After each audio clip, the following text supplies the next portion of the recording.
Muitas séries e filmes mostram pessoas com planos mirabolantes para fugir da prisão.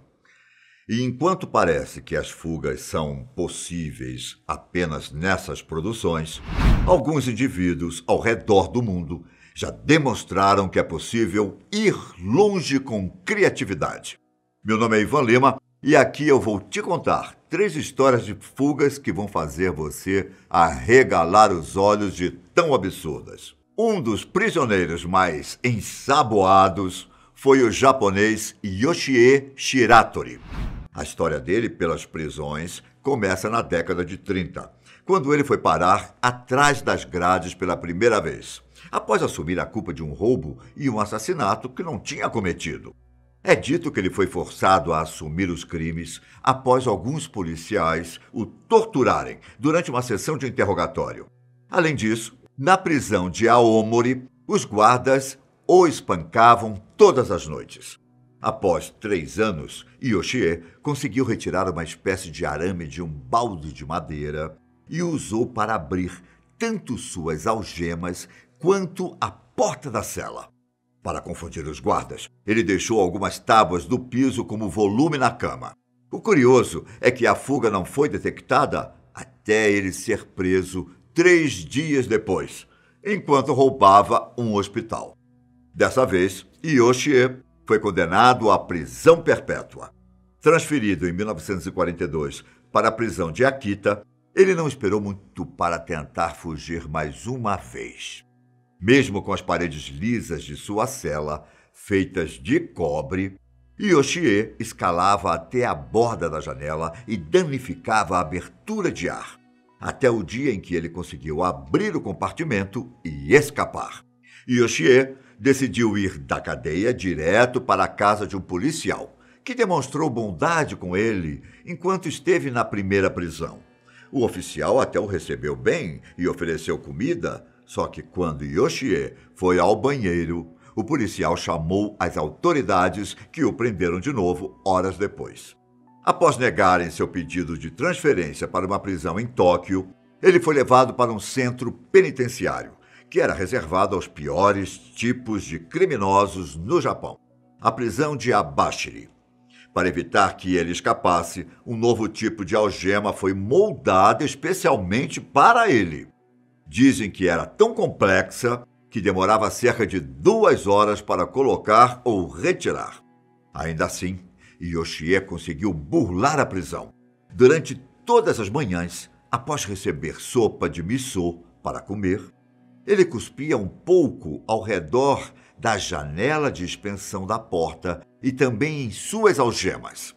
Caso você não saiba, esse prato possui um alto teor de sal.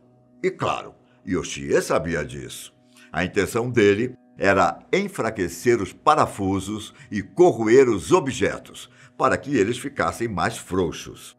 Em agosto de 1944, durante uma rebelião, ele conseguiu deslocar as articulações dos ombros e passou pelo pequeno espaço de inspeção. Fora da cela, Yoshie escalou as paredes até alcançar uma janela quebrada no teto e fugir da cadeia. 2 anos mais tarde, ele acabou sendo recapturado. E dessa vez foi condenado à morte. Sua nova cela, agora na prisão de Sapporo, havia sido projetada para que ele não conseguisse escapar pela saída de ar antes da execução. Mas isso, na verdade, foi uma vantagem. Achando que a cela aguentaria Yoshie, os guardas não se deram ao trabalho de algemá-lo. Mesmo com mais idade, o desespero fez bolar um novo plano. Ele retirou os parafusos das tábuas de madeira do chão e usou uma tigela para escavar um túnel e fugir. Para que os guardas não desconfiassem, ele arrumava sua coberta para parecer que ele ficava deitado o dia inteiro. A história conta que 1 ano mais tarde, Yoshie recebeu um cigarro de um policial, e esse ato de bondade o balanceou. Ele teria se entregado naquele momento, pronto para aceitar as consequências. Só que as coisas foram diferentes. Talvez porque ele se entregou ou porque o sistema de justiça do Japão estava mudando. O Supremo Tribunal observou que, em todas as fugas, ele nunca causou nenhum dano aos guardas, mesmo sendo alvo de várias agressões. Assim, a pena de morte foi revogada e ele foi sentenciado a 20 anos de prisão.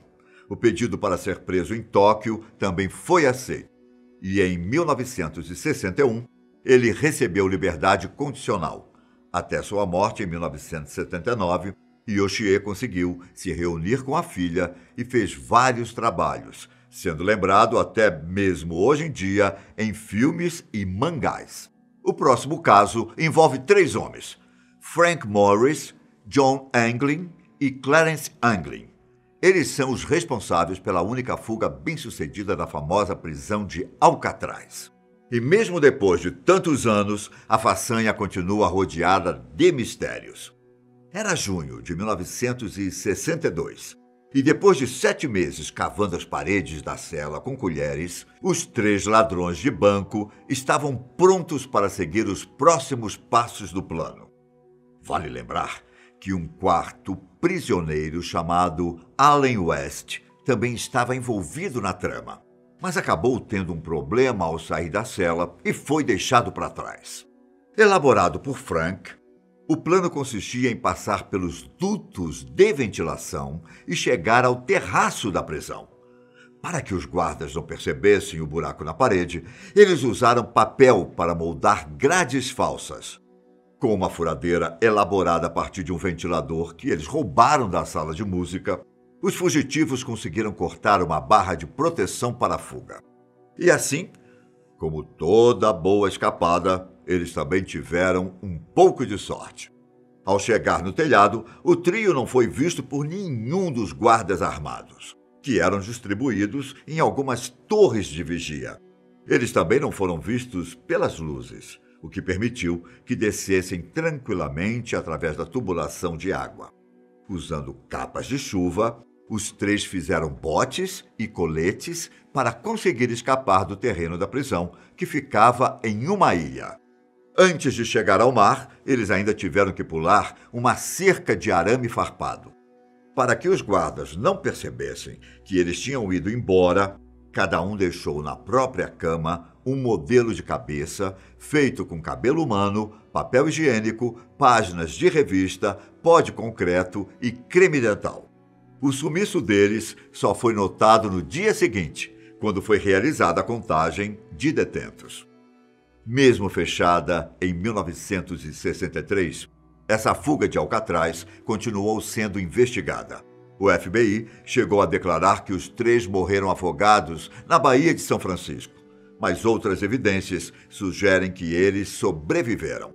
Enquanto algumas denúncias alegam que os 3 ainda estão vivos, outras chegam a relatar que John e Clarence fugiram para o Brasil.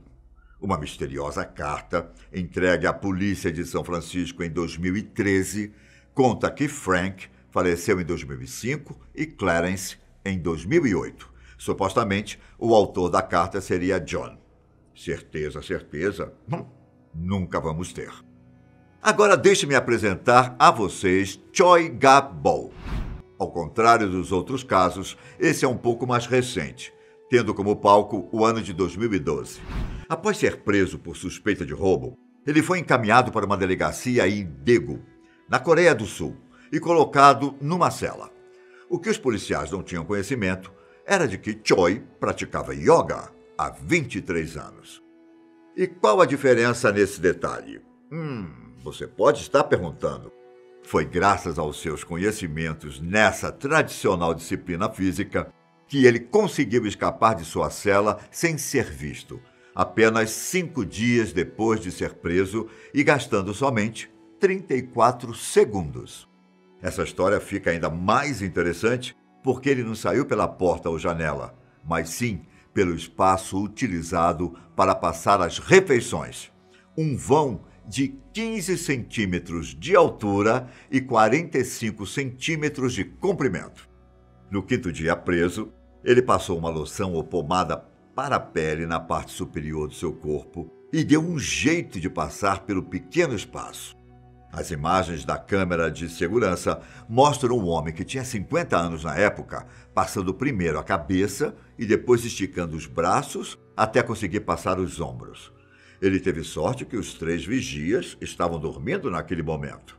Assim como os outros fugitivos que falei aqui, Choi também tratou de cobrir seus travesseiros com um cobertor para que os guardas pensassem que ele ainda estava deitado na cama.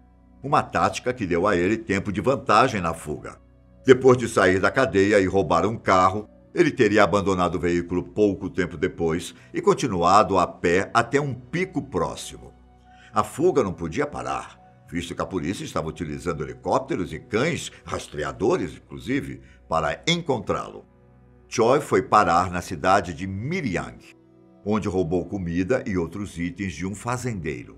Naquele momento, cerca de 400 policiais participavam das buscas. Por causa de seus atos ousados, a imprensa sul-coreana até deu a ele o apelido de Houdini da Coreia.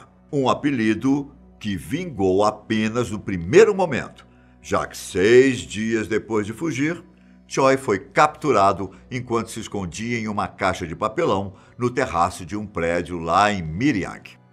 Ele foi encaminhado de volta para Daegu, onde as autoridades o colocaram em uma cela especial com um espaço de 11 centímetros de altura para passar refeições. Quais dessas fugas você achou mais absurda? Comente aqui embaixo e até a próxima. Tchau!